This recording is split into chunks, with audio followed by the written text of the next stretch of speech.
The story of the Byker Lion. Mark James was born in Byker, Newcastle upon Tyne, in 1939. He left school barely able to read or write.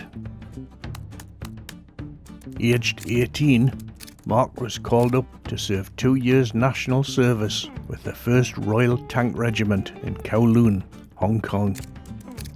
It wasn't all hard work. Upon leaving the army, Mark entered into a working life of hard graft that would last until 1983.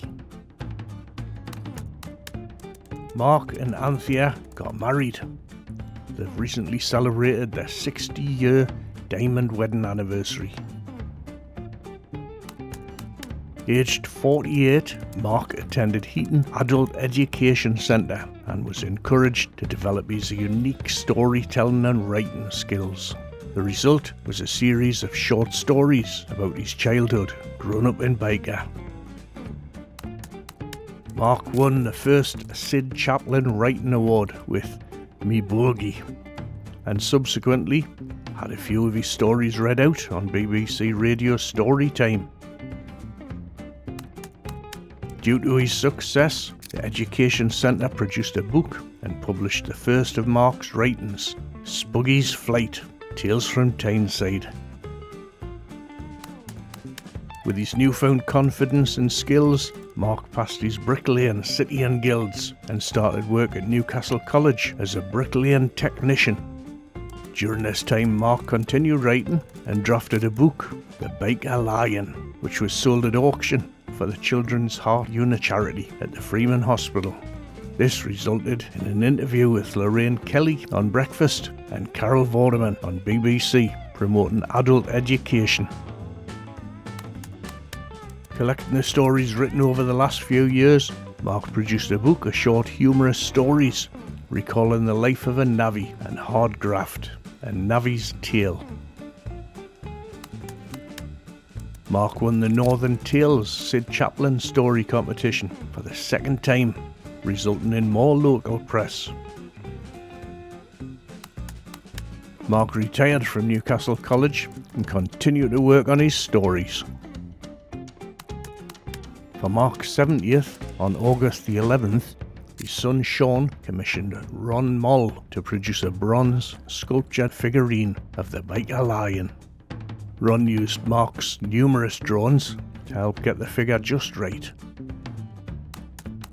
As a result of collating many of the stories Mark had written over the years, Author House Publishing produced The Byker Lion, a comprehensive book of Mark's best work, including various hand-drawn illustrations.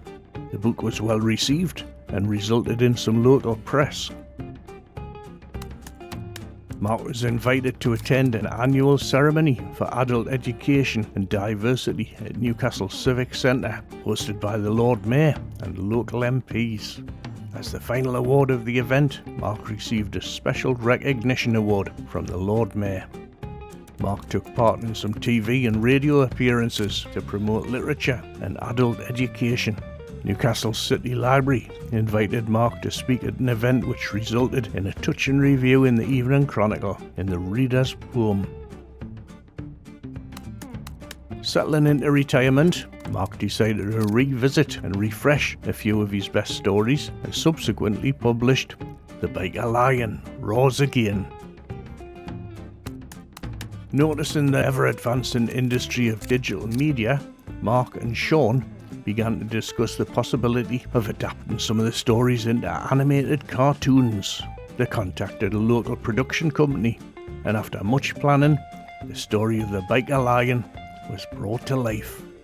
A launch event for the animated production was held at Newcastle College with family, friends and local media, resulting in further local news and radio appearances.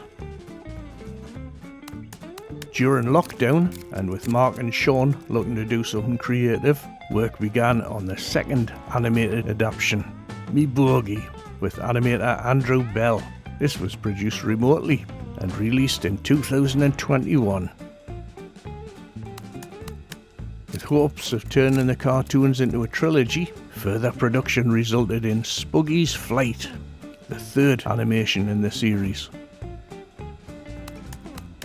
dedication to the collection of Mark's stories and with huge amount of new visual material to work with, Ron Moll was commissioned to create a new statue and again capture the style, humour and quality of the Byker Lion.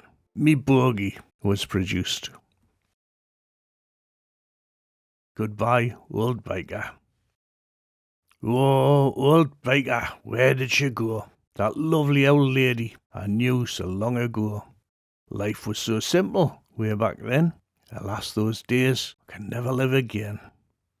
To strangers, you weren't a pretty sight, but to me, you were the first love of me life. The canny folk that lived in those narrow streets brought you alive, made your heart beat. The bairns that ran barefoot through the cobbled lanes were the lifeblood that ran through your veins. It's folk, not those old buildings, that made your place of worth. The folk of old Byker were the salt of the earth. Alas, old Byker, you old love of mine, you grew too old and grey for these modern times. They came and tore the heart and soul out of you and built you up again, all brand new. Now trees and flowers grow in place of cobbled lanes, and a wall of houses brought you fame. Oh, how they changed your view. You're not the old girl I once knew. Goodbye, old girl, you queen of the Tyne, the girl I once loved in another time. Hello, young lady, you look so fine. I could grow to love you if I only had time.